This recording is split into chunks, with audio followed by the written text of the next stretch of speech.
નમસ્કાર વિદ્યાર્થી મિત્રો, કેમ છો? રીકેપમાં એવું કહેવાનું છે કે તમે છેલ્લા લેક્ચરમાં પાણીનો આયનીકરણ પણ બોલાય, આયનીય પણ બોલાય. હવે પાણીનો આયનીય ગુણાકાર KW નું સૂત્ર મેળવેલું હતું, રાઈટ? હવે એને સાદી ભાષામાં પાણીનું સ્વ આયનીકરણ, સ્વ એટલે પોતાનું, અથવા ઓટો આયોનાઇઝેશન કહેવાય. આપણે બધી ચર્ચા કરી લીધેલી છે કે ભાઈ સામાન્ય પ્રયોગમાં શુદ્ધ પાણી વિદ્યુતનું અવાહક હતું, પણ બહુ જ સેન્સિટિવ ઇન્સ્ટ્રુમેન્ટ રાખવામાં આવે એટલે માઇક્રો એમ્પિયરમાં કરંટ હોય તો પણ માપી શકે એવા સાધનોની શોધ થઈ ગઈ. પછી વાહકતા મળી અને વાહકતા માટે જવાબદાર આયનો છે. એટલે પાણીનું પોતાનું સ્વ આયનીકરણ થઈને તમારી પાસે દ્રાવણમાં H3O+ અને OH- મુક્ત થાય છે. સાથે સાથે તમે KW નો આંકડો પણ જાણી લીધો છે, બરાબર? એટલે અહીંયા આગળ તમારી પાસે એનો લગભગ નજીકનો પ્રશ્ન છે, કોરિલેટેડ કહેવાય, બરાબર? આખો પ્રશ્ન છે તમારા માટે નવો છે, થોડું ઘણું જાણતા હો પણ સમજવા પ્રયત્ન કરશો તો બહુ જ સરળ છે અને એના પર એક્ઝામ્પલ પણ પેપરમાં પૂછાશે. એટલે આપણો આખો જે પ્રશ્નનો વિચાર કરવાનો છે એમાં સીધો જ પ્રશ્ન છે, ટૂંક નોંધ લખો, pH માપક્રમ. pH માપક્રમ શબ્દ તમને આપી દીધેલો છે, બરાબર? હવે એના વિશેની બધી આપણે ચર્ચા કરીએ છીએ અને જાણકારી માટે pH માપક્રમ ને એવું બધું સમજીએ છીએ. ઓકે, શરૂ કરતા પહેલા હું તમને એક માહિતી આપું કે ભાઈ દાખલા તરીકે તમે આ પાત્રની અંદર, પાત્ર જે છે એની અંદર તમે સપોઝ HCl નું જલીય દ્રાવણ રાખેલું હોય, બરાબર? HCl નું જલીય દ્રાવણ છે. પણ આ બધું શરૂ કરતા પહેલા મારે એવું કહી શકાય કે pH એટલે શું? તો pH એટલે કોઈ પણ જલીય દ્રાવણમાં રહેલા, ચલો આપણે હજુ એક આકૃતિ મૂકી દઈએ છીએ કે તમારી પાસે આ એક જલીય દ્રાવણ છે. ખાસ શબ્દ મૂકું છું, જલીય દ્રાવણ છે અને એ જલીય દ્રાવણમાં રહેલા H+ આયનની સાંદ્રતા કેટલી છે? એ દ્રાવણની અંદર H+ કેટલા છે? ક્વેશ્ચન માર્ક આપણી પાસે. એને આપણે pH માપક્રમ કહીએ છીએ, બરાબર? એટલે વાસ્તવમાં તો આ જે સાંદ્રતા છે H+ ની સાંદ્રતા કેટલી, એને આપણે pH કહ્યું છે. એટલે પોટેન્શિયલ ઓફ H+ આયન કહેવાય. આમ સાચું નામ શું છે? Potential of H+ ion. Hydronium પણ બોલી શકીએ છીએ.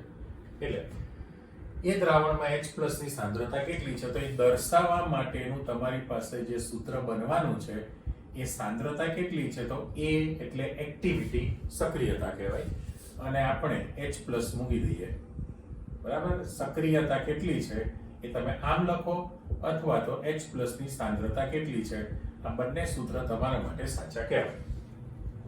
એટલે જલીય દ્રાવણમાં H+ હાઇડ્રોનિયમ આયનની સાંદ્રતા કેટલી છે એ AH+ અથવા H+ ની સાંદ્રતા તૈયાર થઈ કહેવાય. ઓકે, હવે આપણે પહેલો પ્રશ્ન મૂક્યો છે કે ભાઈ સમજવા માટે કે HCl નું જલીય દ્રાવણ તમે લેવાના તો એ દ્રાવણમાં H+ અને Cl- હોવાનો, એટલે તમે એમાં H+ ની સાંદ્રતા માપી શકો, રાઈટ? મગજમાં ક્લિયર કરજો. અને માની લો કે તમે આના બદલે તમે NaOH નું જલીય દ્રાવણ રાખેલું હોય તો તમારી પાસે મિશ્રણમાં Na+ અને OH- હોત, Na+ અને OH- હોય તો ફાઇનલ થયું કે ભાઈ HCl ના જલીય દ્રાવણમાં તમને H+ ની સાંદ્રતા જોવા મળે, પણ NaOH નું દ્રાવણ લેશો તો એમાં તમને H+ ની સાંદ્રતા જોવા નહીં મળે ને. તમે તો એને હાઇડ્રોનિયમ આયનની સાંદ્રતાને આપણે કહીએ છીએ. પણ ચિંતા ન કરો, આપણે લાસ્ટ ટાઈમ જે પ્રશ્ન ભણી લીધો પાણીનું ઓટો આયોનાઇઝેશન, તમે સમજી શકો છો કે ભાઈ પાણીનું સ્વ આયનીકરણ થશે એટલે H+ અને OH- આયન બનેલા હોય જ. H+ અને OH- તો છે જ, એટલે સોલ્યુશન આવી ગયું તમારી પાસે.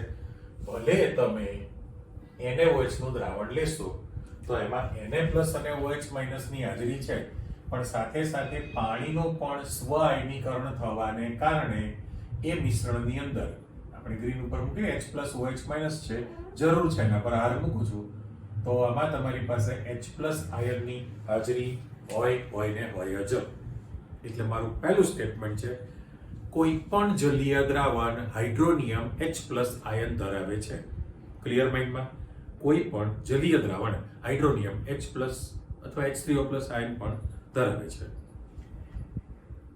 ક્લિયર? કારણ કે જો એસિડિક હશે તો H+ મળવાનો જ છે, પણ બેઝિક હોય તો H+ ન મળે. પણ તમે સામે સમજી લીધું છે કે ભાઈ પાણીનું પોતાનું સ્વ આયનીકરણ, એટલે એના પર શબ્દ મૂકી દો છે અને આપણે શું કહીએ છીએ? સ્વ આયનીકરણ, ઓટો આયોનાઇઝેશન.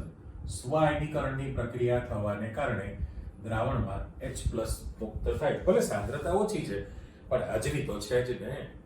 ઓકે, એટલે પહેલો શબ્દ ક્લિયર થઈ ગયો. તો આ જે સાંદ્રતા તૈયાર થયેલી છે એને આપણે આવી વિગત આપી છે. પણ આ રજૂ કરનાર વૈજ્ઞાનિક જે છે એ સોરેનસન છે. બરાબર? સોરેનસન આપણે મૂકી દીધું. તો સોરેનસને pH માપક્રમ સૌથી પહેલો રજૂ કર્યો. તો હવે આપણે એની વ્યાખ્યા કરવી છે. તો pH માપક્રમની વ્યાખ્યા શું થાય?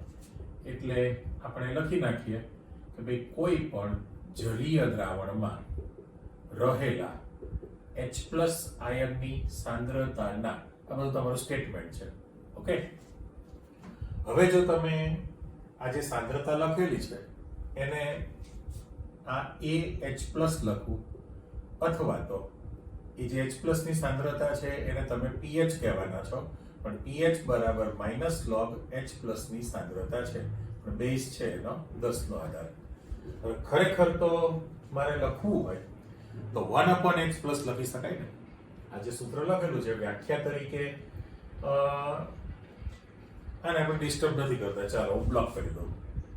આ જે રાશિ મૂકેલી છે એને વ્યાખ્યા તરીકે તમે બનાવી દો કે ભાઈ કોઈ પણ જલીય દ્રાવણમાં રહેલા H+ આયનની સાંદ્રતાના 10 ના આધારના ઋણ લઘુગણકને pH કહે છે.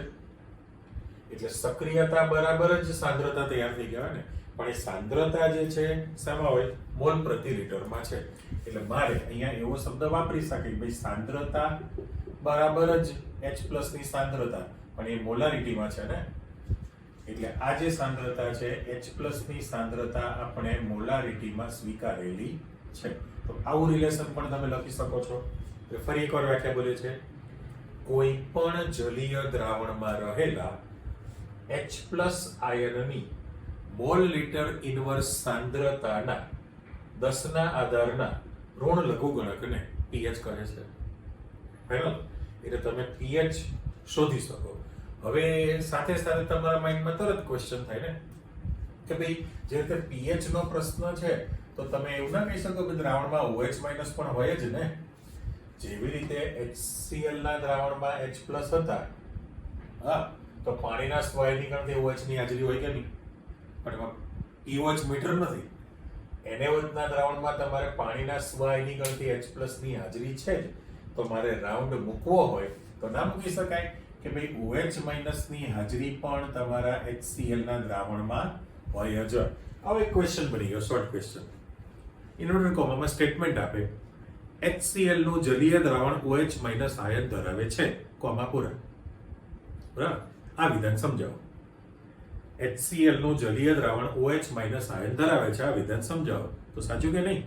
એટલા માટે કે ભાઈ HCl નું આયનીકરણ થઈને તમારી પાસે H+ અને Cl- તો છે જ, પણ સાથે સાથે પાણીનું પણ સ્વ આયનીકરણ થવાથી દ્રાવણમાં OH- આયનની હાજરી હોવાની મને કહી શકાય કે HCl નું જલીય દ્રાવણ OH- આયન ધરાવે છે. તો જેવી રીતે NaOH નું દ્રાવણ H+ આયન પણ ધરાવે છે. એટલે સાંદ્રતા જે છે તમારી મોલારિટીના બરાબર છે. તો આવું જ સૂત્ર તમે પાછું pOH માટે લખવું હોય એટલે હવે થોડું કટિંગ કરીએ તો આ પછી વધારાના થયા કે ભાઈ pOH મારે લખવું હોય pOH માટે તો -log OH- ની સાંદ્રતા તમે આવું સૂત્ર બનાવી શકો કે નહીં? બરાબર? આ ફોર્મ્યુલા તમે આ રીતે લખી શકો. તો આની જેમ જ ફરી પાછી વ્યાખ્યા કરવી હોય તો લખી શકો. જો આને ખાલી તૂટક લાઈન આપી દઉં છું. આ કે સાંદ્રતા તમારી મોલ લીટર ઇનવર્સમાં છે, મોલારિટી કેપિટલ એમ લખેલું છે. ફરી પાછું બોલો તો ભાઈ કોઈ પણ જલીય દ્રાવણમાં રહેલા OH માઇનસ આયનની મોલ લીટર ઇનવર્સ સાંદ્રતાના 10 ના આધારના ઋણ લઘુગણકને pOH કહે છે. સાચું? એટલે pH અને pOH ની વ્યાખ્યા બની શકે અને આપણે એવું લખી શકીએ કે ભાઈ 298 કેલ્વિન તાપમાને એટલે 25 ડિગ્રી સેલ્સિયસ થયું. બંને લખાય ને? ધારો કે તમે 25 ડિગ્રી સેલ્સિયસ લખો અથવા તો 298 કેલ્વિન તાપમાને. આ બે રાશિ વચ્ચેનો સંબંધ શું છે? તો કે pH વત્તા pOH બરાબર 14 છે. આ સૂત્ર આપણા માટે દાખલો ગણવા માટે કામનું કહેવાય. તો બધા જ છે. pOH નું સૂત્ર પણ આવી ગયું છે, pH નું સૂત્ર પણ આવી ગયેલું છે. ત્રણ એક્ઝામ્પલ ગણવા માટેની માહિતી આવી ગયેલી કહેવાય. એટલે pH બરાબર -log H+ ની સાંદ્રતા, pOH બરાબર -log OH- ની સાંદ્રતા છે. તો પછી pH અને pOH નો સરવાળો 14 થાય. હવે ફાઇનલ થયું ને? ગ્રાન્ડ ટોટલ તમારે 14 કરવો છે. તો પછી pH વધે તો pOH ઘટે પણ સરવાળો 14. એથી ઉલટું pOH વધે તો pH ઘટે પણ સરવાળો 14 થયો. એટલે એક રાશિ વધે તો બીજી રાશિ ઘટવી જોઈએ ને? એ પણ સનાતન સત્યાલિટી છે તમારી પાસે. સાથે સાથે તમે એવું પણ જાણો છો કે ભાઈ જે દ્રાવણમાં H+ ની સાંદ્રતા, હવે H+ લખો અથવા H3O+ પણ તમે લખી શકો છો. એટલે સારી ક્વોલિટીમાં અહીં ભલે H+ લખેલું છે પણ એકલો પ્રોટોન દ્રાવણમાં સ્વતંત્ર અસ્તિત્વ ધરાવી શકતો નથી. તો અત્યારે જનરલ લખી છે કે H+ ની સાંદ્રતા જેટલી હોય એટલી જ મિશ્રણમાં OH- ની સાંદ્રતા હોય. બંને રાશિ દાખલા તરીકે સરખી થતી હોય તો એ દ્રાવણ તમારી પાસે હંમેશા કેવું રહેવાનું? તટસ્થ રહેશે. આ તો આપણે જાણીએ છીએ. પણ અહીંથી ઉલટું કરો કે કોઈ પણ માધ્યમ એસિડિક છે કે બેઝિક શેના પરથી નક્કી થાય? તો કે જે દ્રાવણમાં H+ ની સાંદ્રતા OH- કરતા વધુ રહેતી હોય તો એ દ્રાવણ તમારી પાસે એસિડિક બને કે નહીં? દ્રાવણ કેવું બને? એસિડિક છે. અહીંથી ઉલટું કરો કે ભાઈ જે દ્રાવણમાં H+ કરતા OH ની સાંદ્રતા વધી જાય. કોની સાંદ્રતા વધે? OH ની. મીન્સ કે H+ ની ઓછી છે. તો એ દ્રાવણ તમારી પાસે બેઝિક તૈયાર થવાનું છે. એટલે પહેલું તો આ તમારી પાસે ફંડામેન્ટલ માહિતી આવી ગઈ કે ભાઈ જે દ્રાવણમાં H+ ની સાંદ્રતા જેટલી હોય એટલી જ સાંદ્રતા જો તમારી પાસે OH- ની રહેવાની હોય ઇક્વલ ટુ, તો એ દ્રાવણ તમારું તટસ્થ થયું. અને H+ ની સાંદ્રતા જો OH કરતા વધી જાય તો એસિડિક થાય. અને OH ની સાંદ્રતા વધી જાય મીન્સ કે H+ ની ઓછી છે તો દ્રાવણ બને બેઝિક છે. રાઈટ? તો હવે એના માટે એક આપણે સાદી ગણતરી મૂકવી છે. સાદી જો તમારે ગણતરી મૂકવી હોય આપણી પાસે 3 કેસ તૈયાર થવાના છે. એટલે એનું મહત્વ શું છે? pH માપક્રમનું મહત્વ મારે અહીંયા શબ્દ મૂકવો છે. તો એવું લખી નાખીએ જે દ્રાવણની pH બરાબર pOH બરાબર 7 હોય તો એ દ્રાવણ હંમેશા તટસ્થ દ્રાવણ થયું કહેવાય. દ્રાવણ કેવું થયું? તટસ્થ. એટલે H+ ને OH બંને સરખા હોય તો એ રાશિ થઈ. અને જે દ્રાવણની pH <7 હોય તો, અને ત્રીજો કેસ કે જે દ્રાવણની pH <7 હોય તો. હવે અહીંયા આપણે ખાલી એસિડિક લખી નાખીએ છીએ અને આના માટે બેઝિક દ્રાવણ તૈયાર થઈ છે. એસિડિક દ્રાવણ છે, બેઝિક દ્રાવણ છે. તરત માઇન્ડમાં ક્વેશ્ચન આવે કે ભાઈ આ કેવી રીતે બન્યું? તો પહેલું તો તમારી પાસે આવ્યું કે જે દ્રાવણની pH બરાબર pOH બરાબર 7 હોય તો એ દ્રાવણ તમારી પાસે તટસ્થ દ્રાવણ હોય. ફાઇનલ? પણ જે દ્રાવણની pH <7 હોય તો એ દ્રાવણ તમારી પાસે એસિડિક છે. અને જે દ્રાવણની pH <7 હોય તો એ દ્રાવણ તમારી પાસે બેઝિક બને. એટલે pH છે એ દ્રાવણનો તમને મીન્સ કે માધ્યમનો પ્રકાર સૂચવે છે. એસિડિક છે, બેઝિક છે કે તટસ્થ છે. તો એવું કેવી રીતે નક્કી થઈ શકે છે? તો એની પછી આપણી પાસે થોડી ઘણી ચર્ચા આવતી જાય. તો પહેલામાં પહેલું કે તમારી પાસે KW નું જે સૂત્ર હતું, બરાબર, KW નું તમારી પાસે જે સૂત્ર છે એ KW બરાબર H+ ની સાંદ્રતા ઇન્ટુ OH માઇનસ ની સાંદ્રતા લખી શકો છો ને. એ થોડું સૂત્રાત્મક કામ આપણે બાજુમાં લઈએ છીએ, પણ આ ઓરિજિનલ જે સૂત્ર છે એને મારે લખવું તો pH બરાબર log, ચલો 10 માં બેઝ લખ્યો, 1/H+ ની સાંદ્રતા લખેલું કહેવાય ને, અને એના બરાબર ઉપર જે ગણિત વાળા કહે છે માઇનસ નિશાની થાય, માઇનસ log H+ ની સાંદ્રતા બની કહેવાય. આ ફોર્મ્યુલાને તમે સહેજ માઇન્ડમાં રાખો. હવે જુઓ કે ભાઈ H+ ની સાંદ્રતા વધે, વ્યસ્ત સંબંધ છે ને, H+ ની સાંદ્રતા વધે તો તમારી pH ઘટે કે નહીં? pH શું થાય? ઘટે. ચલો આને પેટી મૂકી. એટલે H+ ની સાંદ્રતા વધવી છે તો pH ઘટવી, અને H+ વધે, આ બંને એટલું બધું નજીકનું છે. આને જો તમારા મગજમાં વસ્તુ ક્લિયર થઈ ગઈ તો પછી કંઈ રહેતું નથી, જાજુ ફટાફટ તમારા માઇન્ડમાં સેટ થવા મળશે. આને અને આને સીધો સંબંધ દર્શાવે છે, બરાબર. બે રાશિ સરખી હોય તો તટસ્થ દ્રાવણ છે, એટલે pH પણ 7 આવે અને pOH પણ 7 આવે, તો ગણતરી બતાવું છું. પણ H+ વધી જાય તો એસિડિક થયું ને. ઓકે, અહીંયા H+ વધે તો તમારી pH ઘટે, અને pH ઘટવી એટલે 7 કરતા ઓછી થવી. સરળ. એથી ઉલટું લખીએ છીએ આપણે, ગ્રીન પેનનો ઉપયોગ કરો કે ભાઈ જે દ્રાવણની અંદર H+ ની સાંદ્રતા ઘટે, H+ ની સાંદ્રતા જો તમે ઘટાડશો તો તમારી pH શું થવાની છે? વધે ને.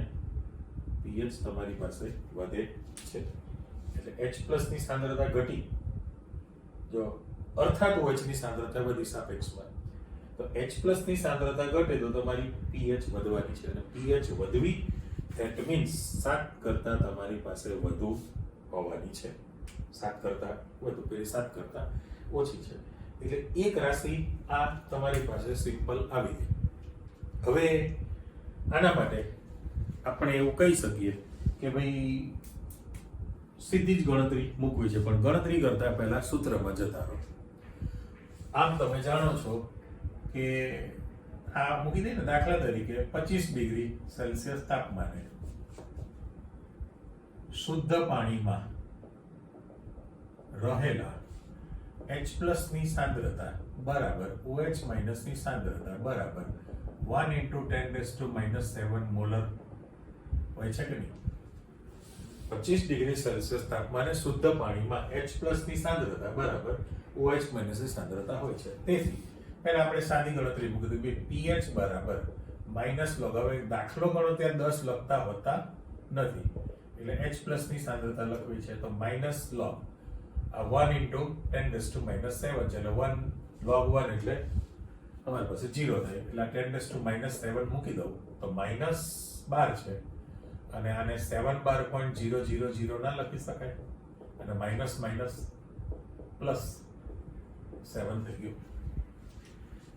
H+ ની સાંદ્રતા તમે 10⁻⁷ મૂક્યું છે 1 × તો 7 12 .10 નો log 0 કરેલું છે, રાઈટ.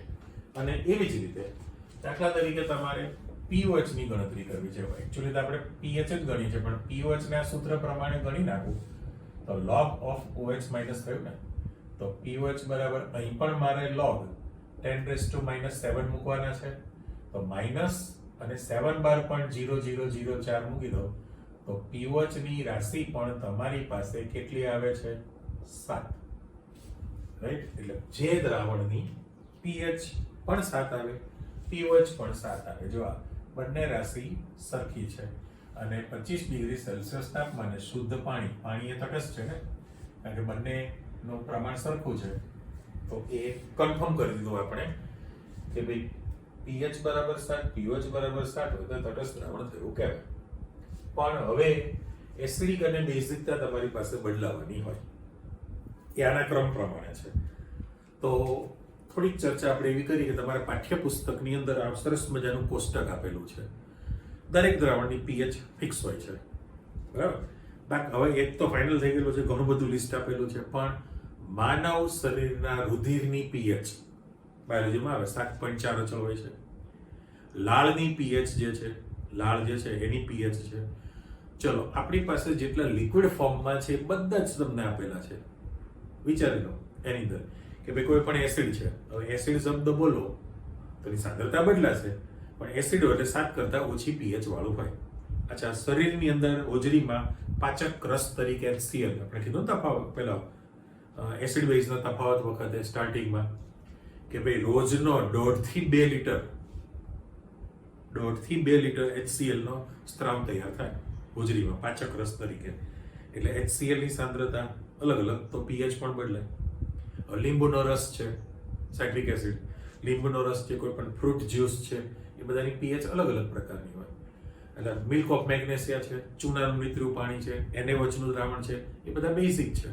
આની અંદર કોફી છે, કોફી જે છે એની પીએચ 5.0 છે લો, એટલે એસિડિક થાય ને. એસિડિક પીએચ તમારી પાસે તૈયાર થઈ. એક આખું કોષ્ટક તમને આપેલું છે. અને એવું પણ તમે જાણો કે શુદ્ધ પાણીની પીએચ 7 હોય, પણ પ્રશ્ન પૂછી શકે વરસાદના પાણીની પીએચ 7 કરતાં શા માટે વધુ હોય છે કે ઓછી હોય છે? ઓછી હોય છે. કેમ? તો કે વરસાદ, રેન ઇઝ ફોલિંગ, બરાબર? તો વરસાદ વરસતો હોય ત્યારે તમે પ્રદૂષણ પર્યાવરણના ચેપ્ટરમાં ભણી દીધું છે પર્યાવરણની અંદર કે ભાઈ વાતાવરણમાં રહેલો SO2 પાણીમાં ઓગળે તો H2SO3 બને, SO3 પાણીમાં ઓગળે તો H2SO4 બને, નાઇટ્રોજનના ઓક્સાઇડ HNO2 HNO3, ટૂંકમાં સલ્ફરના ઓક્સાઇડ ઓગળે તો પણ પાણી એસિડિક બને, અને નાઇટ્રોજનના ઓક્સાઇડ જે છે વાતાવરણની અંદર એ ઓગળે તો પણ પાણી એસિડિક બને. એટલે જે પાણીની પીએચ 7 રહેવી જોઈએ એના કરતાં તમારી પાસે ઘટશે, ઘટાડો થઈ શકે, બરાબર છે. અને આ તો ખાલી વરસાદના પાણીની આપણે વાત કરી, પણ દાખલા પડી ગયા પછી જ્યારે વહેતું પાણી હોય ને એ તમે માપો તો પણ પીએચ બદલાઈ જશે. કેમ? તો એમાં ક્ષાર દ્રવ્ય બને, બેઝિક ક્ષાર દ્રવ્ય બનેલા હોય તો પણ પીએચ બદલાવાની છે. એટલે દરેક પ્રવાહીની પીએચ ફિક્સ હોય છે, રાઈટ? તો આ કોષ્ટક આપેલું છે તમને, એ તમે વાંચજો કોની કેટલી પીએચ છે. જાણકારી માટે SQ MCQ માં પણ પૂછી શકે, પણ રેગ્યુલર રોજિંદા જીવનમાં વપરાશમાં એવું જ પૂછે. મેં કહ્યું ને રુધિરની પીએચ, લાળની પીએચ કીધી છે, લીંબુના રસની પીએચ કેટલી, કોફીની કેટલી છે, મિલ્ક ઓફ મેગ્નેશિયાની કેટલી છે, એવી જે સ્ટાન્ડર્ડ તમારી પાસે આવતી હોય એ પીએચ માપીને તમને એ આપેલું છે. તરત પાછું આવી ગયું પીએચ માપવી કઈ રીતે. તો આજે સોરેનસન ભાઈએ પીએચ માપક્રમ રજૂ કરેલો છે, એના માટેની આપણે એ ચર્ચા આપી છે કે ભાઈ પીએચ માપક્રમ માટે તમારી પાસે પીએચ પેપર પણ આવે. પીએચ પેપર પરથી પણ તમે પીએચ માપી શકો. એમાં સ્ટ્રીપ હોય, પટ્ટી, એ પટ્ટીમાં જુદા જુદા રંગ કરેલા હોય અને દ્રાવણમાં તમે બોળો તો જે કલર બદલાય, પટ્ટીમાં જે કલર બદલાય એ પ્રમાણેની પીએચ નક્કી કરી શકાય. પણ આ અંદાજ કરી શકાય. એટલે શબ્દ છે 68. કયો શબ્દ છે? એટલે અંદાજિત તમે પીએચ નક્કી કરી શકો. અંદાજે એવો શબ્દ મૂકેલો છે 68, બરાબર? તો પીએચ પેપરથી કરી શકાય, પણ એમાં કેટલી શ્યોરિટી આવી શકે? તો કે 0.5 મોલર ની સાથે તમે માપન કરી શકો. 0.5 મોલર, બરાબર? એટલે પીએચ પેપરથી તમે માપી શકો. સાથે સાથે અત્યારે તો માર્કેટની અંદર લેબની અંદર પીએચ મીટર આવે. પીએચ મીટર છે, કેમિસ્ટ્રી લેબમાં પણ હોય, કોલેજમાં ભાઈ. તમે અમારે તો સ્કૂલમાં નથી, સ્કૂલમાં નહીં, ફિઝિકલ કેમિસ્ટ્રી લેબમાં કોલેજની અંદર જોવા મળે. પ્લસ પેથોલોજી લેબની અંદર તમે જે blood test, urine test, stool test કરવા માટે આપો છો તો દ્રાવણની પીએચ માપતા હોય એની અંદર, તો એ પીએચ મીટરની મદદથી પણ માપી શકાય. અને એનાની માપસર જે છે ચોકસાઈ વધુ તમને મળે છે, 0.001 મોલર. જો આમાં ચોકસાઈ તમારી પાસે વધુ મળી શકી કહેવાય. અને હાલના સંજોગોમાં જે આપણે બોલ પેન હોય ને, ફાઉન્ટેન પેન જેવી, એટલે પેન ટાઈપની છે, એટલે પેન પ્રકારની પેન ટાઈપની જ તમારી પાસે હાલના સંજોગોમાં પીએચ મીટર, પછી હાલના સંજોગોમાં કહ્યું એ પ્રમાણે પેન ટાઈપનું પણ પીએચ મીટર આવી ગયેલું કહેવાય. એટલે પીએચ માપી શકાય.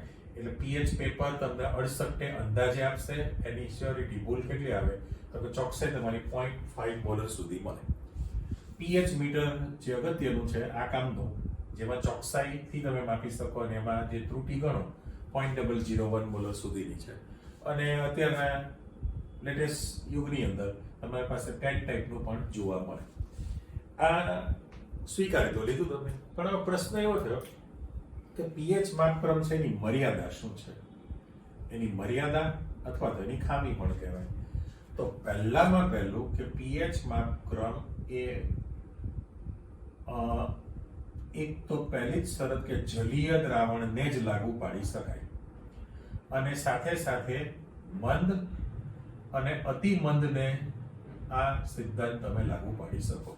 સિદ્ધાંત મીન્સ કે પીએચ માપક્રમ છે, પણ એ સાંદ્ર દ્રાવણ માટે આ લાગુ પાડી ન શકાય. સાંદ્ર એટલે 1 મોલર સાંદ્રતા કરતા જો વધી જાય તો સાંદ્ર દ્રાવણ માટે તમારી પાસે પોસિબલ નથી. એટલે સાંદ્ર દ્રાવણ માટે નથી.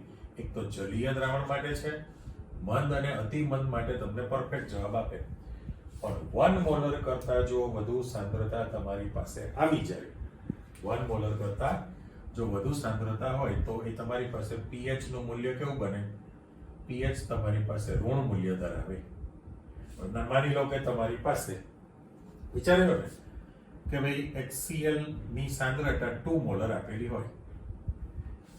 HCl ની સાંદ્રતા 2 મોલર છે તો એની તમારે પીએચ માપવી છે. તો ઉપર જે ગણતરી મૂકી છે એમાં તમે log H+ ની સાંદ્રતા 2 મૂકો તો 2 એટલે 2 નો log 0.3010 થાય ને. 0.3010 પર નિશાની તો માઇનસ લેવાની છે, તો પીએચ ઋણ આવે. ઋણ તો શક્ય નથી, કારણ કે તમારો જે પીએચ માપક્રમ છે એ લિમિટ આવી ગઈ કે ભાઈ 1 થી 14 ની વચ્ચે જ માપી શકે. 1 થી 14 ની વચ્ચે તમારું માપન કરી શકશે. એટલે 1 કરતા ઓછી અથવા ઋણ તમે માપી નથી શકતા. આ જે ઋણ પીએચ તમારી પાસે ઋણ તૈયાર થાય જે તમારા લિસ્ટમાં આવતી હોતી નથી.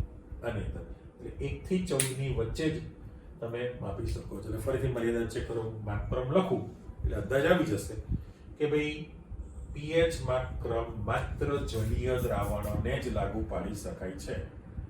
પહેલું, મંદ દ્રાવણ અથવા તો અતિ મંદ દ્રાવણ માટે ચોક્કસ મૂલ્ય મળે. સાંદ્ર દ્રાવણ માટે આ શક્ય નથી. સાંદ્રમાં ચોખવટ કરી કે 1 મોલર જો તમે સાંદ્રતા લઈ લો, જો ને 1 મૂકો તમે, એ log 1 કરો, log 1 એટલે 0. હવે તમારો કેસ 0 તો છે નહીં, 1 થી 14 ની વચ્ચે છે. એટલે તમારી પાસે 1 મોલર કરતા જો સાંદ્રતા વધી જાય તો પીએચ ઋણ મળે, જે સ્કેલમાં આવતી નથી. 1 થી 14 ના ગાળામાં જ તમારી પાસે પીએચ માપી શકાય આની અંદર. એટલે આ ગણતરી માટે વિગત આવતી ગઈ. હવે મારે અહીંયા એવું મૂકવું છે કે ભાઈ પીએચ માપક્રમ જો આ જાણકારી માટે મૂકું છું કે માની લો કે એક પીએચ માપક્રમ આપણે અહીંયા દોરવો છે. એ દોરવા માટે એવું નક્કી કરીએ છીએ કે ભાઈ આ OH- ની સાંદ્રતા છે તો એના પરથી POH મળે કે નહીં.